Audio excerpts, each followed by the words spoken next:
चलिए, ये क्वेश्चन है बाय यूजिंग एंटी डेरिवेटिव्स।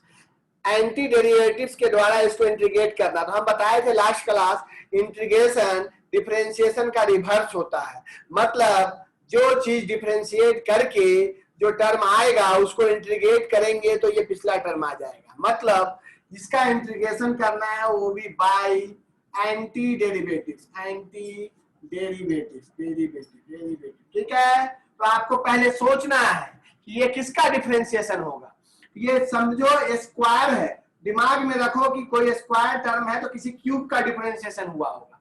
इसको डिफरेंशिएट करो, D by D x. Differentiate करोगे 3x प्लस बी का होल स्क्वायर और x का a आएगा। ये आने के बाद हमको पता है इसका इंटीग्रेशन चाहिए, तो डी बाई डी एक्स उधर वाले टर्म को पूरे को इधर ले आओ, 1/3a, 1/3a।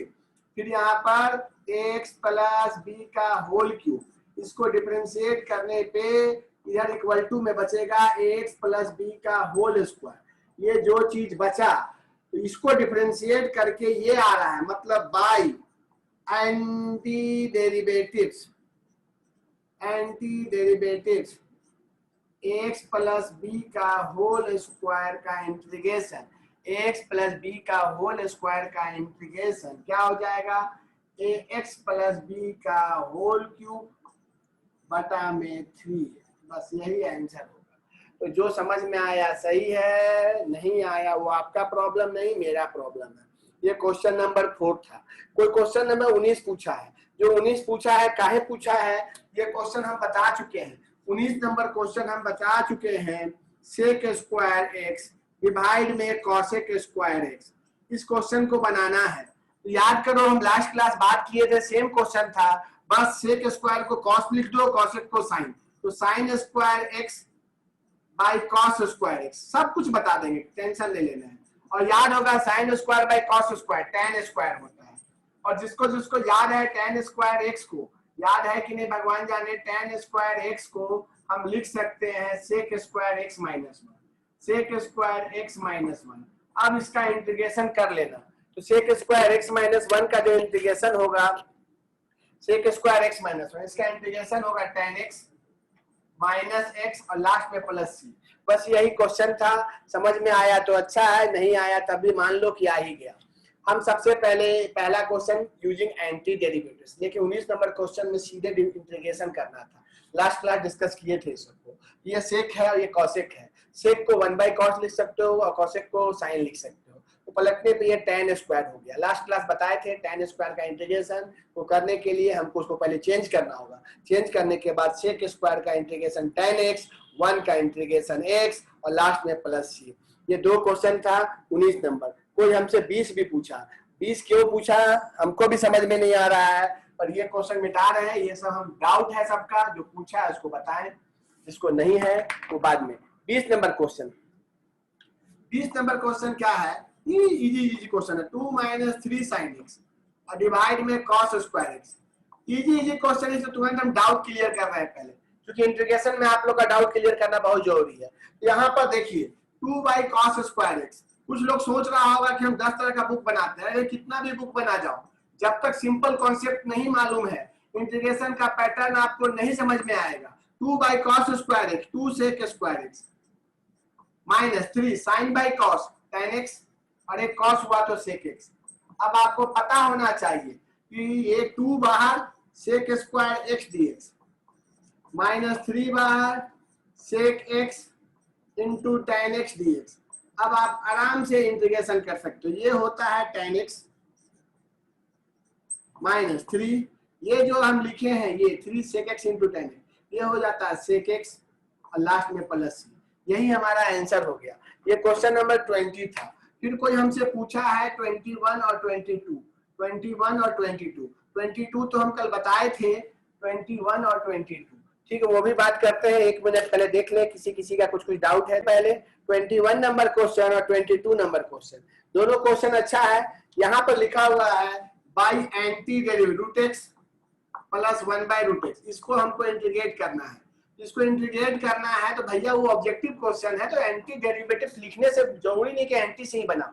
ऑब्जेक्टिव क्वेश्चन है, अगर मन करता है सीधे इंटीग्रेशन करो, root x d x plus 1/√x dx। Root x मतलब x पे पावर हाफ प्लस 1 डिवाइड में हाफ प्लस 1 और प्लस x पे power minus half plus 1 divide में माइनस हाफ प्लस 1 और प्लस लास्ट में c। तो x पे पावर 3/2 नीचे भी 3/2 तो 2/3 प्लस x पे पावर हाफ और नीचे भी हाफ आता। तो यही आंसर है। ये ऑब्जेक्टिव क्वेश्चन है, इसमें उतना दिमाग नहीं लगाना है। अगर दिमाग लगाना होता तो आप एक काम करते। आपको क्या काम करना है, आपको इंटीग्रेशन करके अलग से रख लीजिए और उसको ही चुपचाप डिफरेंशिएट करके दिखाइए, उसका रिवर्स आ जाएगा। उसके लिए परेशान होने का उतना ज्यादा जरूरत नहीं है। ये क्वेश्चन नंबर 21 था और एक क्वेश्चन था 22 VBI, वेरी वेरी इंपॉर्टेंट है। ये इंपॉर्टेंट है, बहुत लोग बनाए होंगे। ये सिंपल इंटीग्रेशन कर दीजिए। रूट एक्स मतलब एक्स पे पावर हाफ, 1/√x मतलब x पे पावर माइनस हाफ। और जो इंटीग्रेशन करने जैसे जानते हैं चुपचाप कीजिए, इसमें कोई दिमाग नहीं लगाना है। और जो क्लास कर रहे हैं उनको बिल्कुल समझ में आएगा। नहीं आएगा वीडियो हम डाल देंगे, इसी को 5 बार पढ़ लेना, 5 बार देख लेना, दिमाग पे लोड मत देना। ये फिर से बताइए, ये सब हम फिर से नहीं बताएंगे। लास्ट क्लास बोले थे, जो बनाए होंगे उनको बिल्कुल समझ में आएगा। 22 नंबर क्वेश्चन है। 22 नंबर क्वेश्चन क्या है, एक डिफरेंशिएशन है dy/dx। यहाँ fx है और यहाँ लिखा हुआ है 4x3, बीच में माइनस है 4x3 माइनस 3/x पे पावर 4। ये क्वेश्चन दिया हुआ है। ये क्वेश्चन में तुमको इतना चीज दिया हुआ है और क्या बोलता है सुनिएगा। बोलता क्या है, बोलता है आपको कि आप हमको f2 बताइए। क्या बताइए, आप हमको f2 बताइए। f2 का वैल्यू भी दिया हुआ है, f2 का वैल्यू 0 दिया हुआ है। तो बोलता है fx का वैल्यू बताइए, fx क्या होगा। ये सुनिएगा, अच्छे से समझिएगा, इसमें टाइम दे रहे हैं हमको। जब भी इस तरह का क्वेश्चन रहे, ये डी है dfx। एक मिनट रुक जाइएगा। सबसे पहले f2 हमारा 0 है और fx का वैल्यू फाइंड करना है। ये हमारा क्वेश्चन है, तो याद रखना। अभी थोड़ा देर पहले हम इंटीग्रेशन पढ़े थे। कभी भी इंटीग्रेशन में d रहता था और यहाँ x रहता था, इंटीग्रेशन ऑफ dx। आप याद होगा इंटीग्रेशन ऑफ dx x होता था। इंटीग्रेशन ऑफ dx क्या होता था, x होता था। यहाँ पर dfx है, ये dfx है, तो इधर बटा में जो dx इधर भेज दो। 4x3 माइनस 3x पे पावर माइनस 4 dx। ये भेजने के बाद दोनों साइड इंटीग्रेशन का साइन दो। समझना बात को। d/dx fx का वैल्यू ये था, तो ये dfx यहीं रहेगा और ये dx उधर चल जाएगा।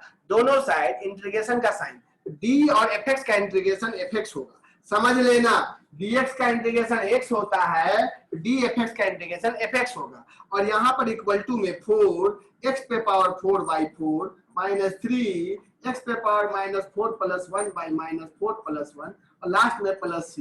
तुम बोलेगा भैया आप तो आंसर ला दिए, लेकिन आंसर आया नहीं है। अभी हमारा fx इक्वल टू क्या आया देख लो तो, 4 कट के x पे पावर 4, बीच में कौन साइन माइनस है लेकिन प्लस हो जाएगा क्योंकि -3 और ये 3 कैंसिल होके 1/x का क्यूब। क्यों आएगा, प्लस c। ये बात को समझो, ये fx आएगा पर ये ऑब्जेक्टिव में आपका ऑप्शन नहीं है। ये ऑप्शन इसलिए नहीं है क्योंकि आपके पास c नहीं है। c का वैल्यू फाइंड करना होगा। क्वेश्चन में लिखा हुआ f2 बराबर 0, यहाँ x के जगह 2 पुट करो, यहाँ आएगा f2, यहाँ आएगा 2 पे पावर 4 प्लस 1/2 का क्यूब प्लस c। f2 के जगह 0 डालेगा, ये 16 1/8 प्लस c। तो c का वैल्यू, ये एलसीएम ले लेना, 8 एलसीएम आएगा, 16 8 जा जो भी हो, हमको लगता है 147 आएगा, 141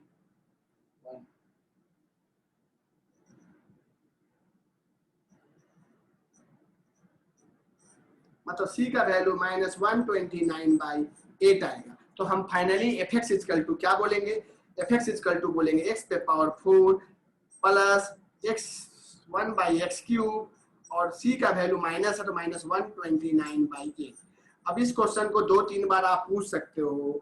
जो देखना चाहता है देख ले। ये क्वेश्चन नंबर 22 था, 22 था, क्वेश्चन नंबर 22 था, क्वेश्चन नंबर 22 था। फर्स्ट मीटिंग में केवल डाउट चल रहा है, सेकेंड मीटिंग में हम आगे चलेंगे, टेंशन नहीं लेना। ये क्वेश्चन में ये क्वेश्चन था और बोला कि fx का वैल्यू बताओ। लास्ट बार बता रहे हैं, हमको f2 का वैल्यू 0 दिया हुआ था। तो देखो डिफरेंशिएशन है, डिफरेंशिएशन इंटीग्रेशन का उल्टा होता है, मतलब d/dx है।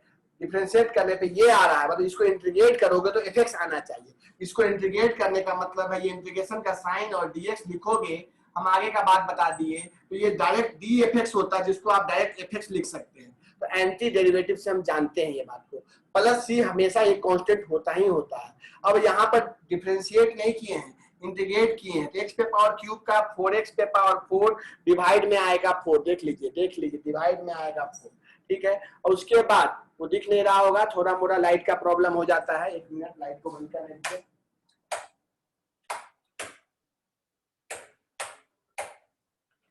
फिर भी चमक ही रहा है, क्या करोगे।